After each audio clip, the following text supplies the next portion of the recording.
Hello, I'm Bob the Booker and welcome to my channel.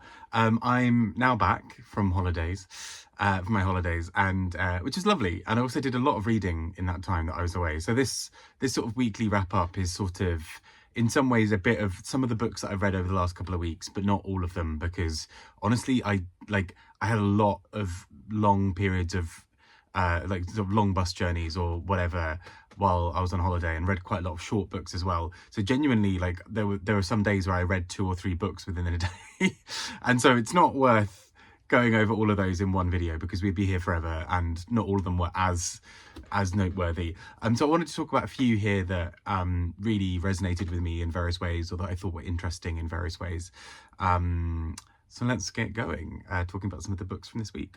First up, a couple of new-ish releases, and this one's very new. James by Percival Everett. And so this is, in some ways, a retelling or a kind of reimagining of the story of Huckleberry Finn, but from the perspective of Jim, who's the enslaved man in, who sort of is with Huck for most of the book. And in the original, you know, Jim is this sort of enslaved man who doesn't often speak, or when he does, he's sort of seen as having this sort of folksy wisdom of being,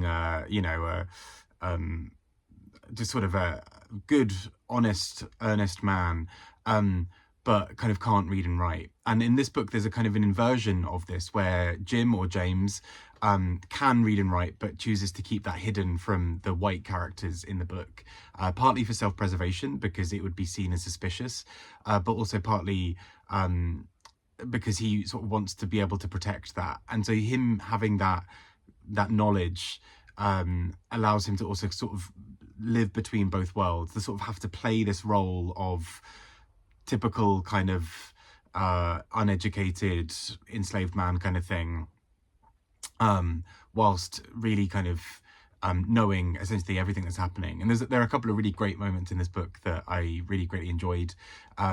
So, for example, this doesn't spoil anything, but in Huckleberry Finn, which I reread recently, just to kind of, before I read this, just to kind of get a sense of what this book, you know, kind of remember bits of the story.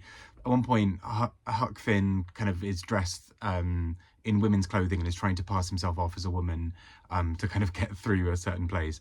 And he is convinced in the book, I think, that he's kind of killing it, and you know, a couple of people suss him out.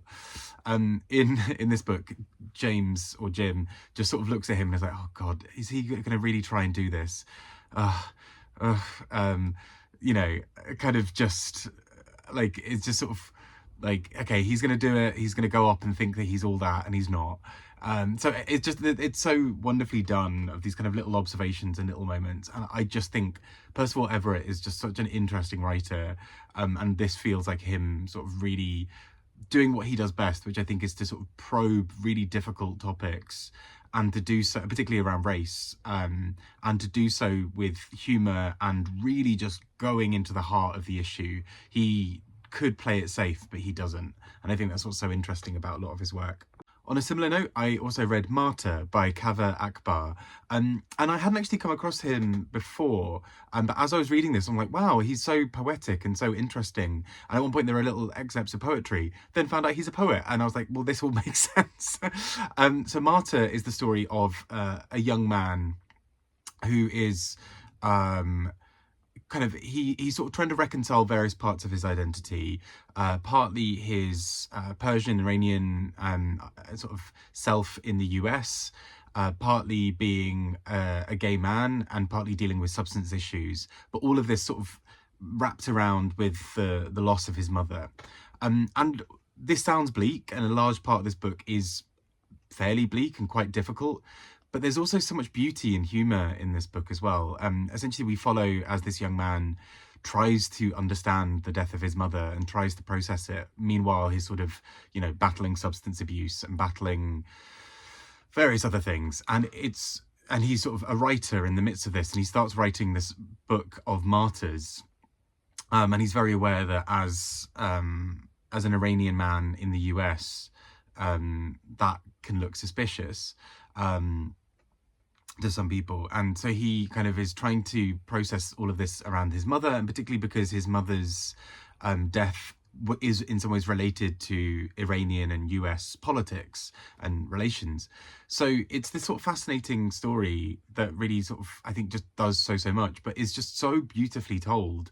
Even bits where I thought there are some points where I thought, okay, are there going to be some sort of plot points that are a bit predictable or whatever? Even if they were, I thought that it was so beautifully done that I didn't care. I thought this was so sumptuously written. There's a real tenderness and sort of suppleness to the language that I just found completely engaging, and I just think this is an excellent book, and I really hope that it is one of those ones that will go on to trouble a couple of prize lists this year, because I think it really deserves it. I think it's an excellent book.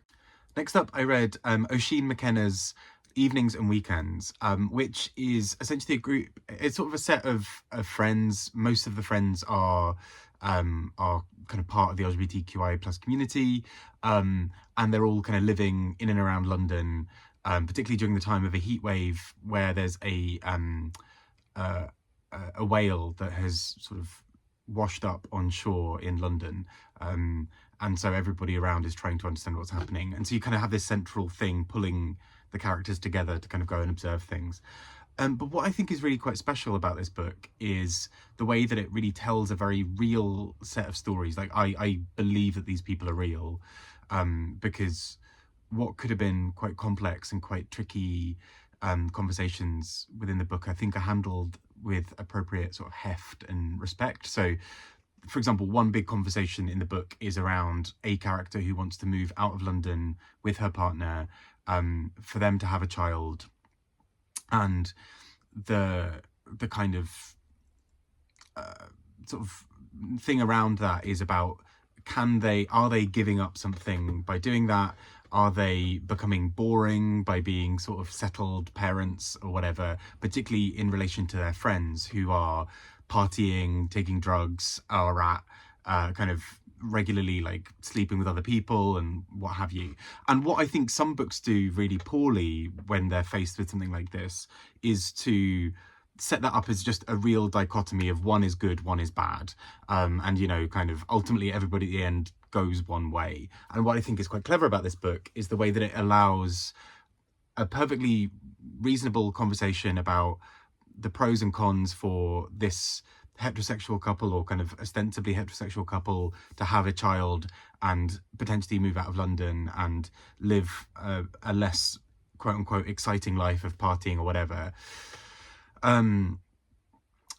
And it also explores how for their friends who are sleeping around and like drinking and taking drugs, that like there are real pros and cons for that they're really enjoying themselves, but also are they delaying something where they're not feeling particularly comfortable within themselves? Are they detached from their own bodies and their experiences? Are they really enjoying it? I think this book also really explores open relationships, polyamorous relationships, and various other things with, I think, a good amount of respect and depth. There is a sort of central conversation at one point in the book, without spoiling anything, about sort of relationship types and how those can work. And I think the book, ultimately, the real strength of it is this book doesn't try and moralize or sort of end on a conclusive thing of this is right for everybody. It very much allows the characters to find what works within that. And I think apart from that, it's a really funny, really clever, sexy, fun book. I just think this is a gorgeous book, and I'm very excited that this is going to be out in the world, I think now or very soon. It's just a good, like, very well told story that I just found engaging and interesting, and I cared about the characters. And I realize I read a lot of like literary books that don't necessarily have plots, so it's quite nice to have plots and characters that I root for, whilst also feeling stretched and engaged by the book as well. I also read from the Women's Prize long list, In Defense of the Act by Effie Black, which I thought was really brilliant. So it's a book that focuses essentially centrally on suicide as a sort of discussions around it. We have a central character whose friends and family have experience of suicide in various ways, or ideation as well within that. And what could be an incredibly difficult book, I think, is managed so sensitively, of the central character not really well, being given the space to explore what suicide can do to a family, what it can do to friends and family, and the kind of motivations behind it for a lot of people. I think it's also just a really well told story, because centrally the character, and part of the reason for the title of this book, In Defense of the Act, is trying to understand suicide from a sort of almost biological perspective of, is there a reason that suicide exists within species? Does it serve a biological function? Is there something valid or useful, and I put that in heavy inverted commas, sort of useful for a species, for that to be baked in to their psyche? And it starts off with that kind of conversation and these sort of interesting little side points, but really unravels into this gorgeous story about sort of learning to forgive yourself. And I found that really captivating. And I was on holiday reading this. This is quite an intense book for a holiday in some ways. But what really drew me to it was actually I was feeling quite tired and quite burnt out and quite fragile on this holiday. And I think there's something about the way this book cuddles you up and kind of says it's okay. Like, being a human is a bit tricky, and people going through things is a natural thing. It's a tough thing, but you're okay. And there's validity in being kind to yourself and in letting yourself off, kind of, or letting yourself go, or not holding on to all of these things. And I just thought this book did that so sensitively and so beautifully, whilst also really maintaining at its core a really important story and a really important kind of point of view. So I just thought this book was really excellently handled, and particularly the way it also just presents a queer relationship in a really loving, beautiful way. Yeah, I just thought this was really, really, really well done. Now on to some physical books that I thought were interesting in some other ways. Let's start off first with Mphuthumi and Ntabeni's The Broken River Tent. And so Sean the Book Maniac and I previously interviewed him and spoke to him about this, about his other book, and we will hopefully at some point be sort of talking to him again. But I really enjoyed reading this book. I thought this was such a clever way of approaching history. Essentially, we have a main character who is sort of being followed around by sort of spirits, or by kind of, yeah, sort of historical people, and through which he sort of explores the history of various countries in Africa, and particularly kind of around colonialism. South Africa is sort of a main sort of central point, but it looks quite a lot at sort of wider African politics and kind of colonialism. And through doing that, I think it just does something so clever in capturing the ways that these things hold on, sort of, these things have long-term ramifications in politics and in people's lives and in people's histories. And it does that, I think, so cleverly through this sort of mechanic of a spirit or a ghost having these conversations, where there's a sort of naturally built-in kind of, well, why did that thing happen this way? Or actually a ghost being surprised that 100 years down the line this thing hasn't happened yet. And I just thought it was a really clever way of approaching history in this very bold, very inventive way. Another book I thought was really interesting is One Woman Show by Christine Coulson. It's a very quick read for many reasons, but partly because the book is told in as essentially, you know, when you go to like a museum or an art gallery and you get those little plaques that talk about the artwork itself. So, you know, it'll say, this is a painting painted in this thing, it's meant to symbolize blah, blah, blah. Essentially the whole story is told through little cards like that. And so you get, essentially, this is why it's such a quick read, because essentially every 2 pages you kind of got about half a page of text. But what it does is sort of slowly take you through the history of this young girl, particularly Kitty, as she kind of grows into being an older woman, and sort of her life around her through that. And I just thought it was such a novel way of approaching a story, and really interesting, because I think there's so much that's unsaid, right? We can see from a distance that she is upset, or that actually it's been 3 years since the last little card that we had of information about her. What does that mean? What's been happening in the intervening years? Or we've got 2 in a row from very close together. This is a busier period of her life. And I just thought there's something about the way this book is structured that was really fun and engaging to sort of explore a sort of early 20th century woman's life, and how she might then in the future be seen as maybe a relic of the past, or people wondering who this woman might have been. And last but not least, Sean Hewitt with Rapture's Road, a collection of poetry. And I mean, I'm a bit of a fanboy for Sean Hewitt, I think, based on the books I've read. But Rapture's Road, I thought, was just this glorious set of poems.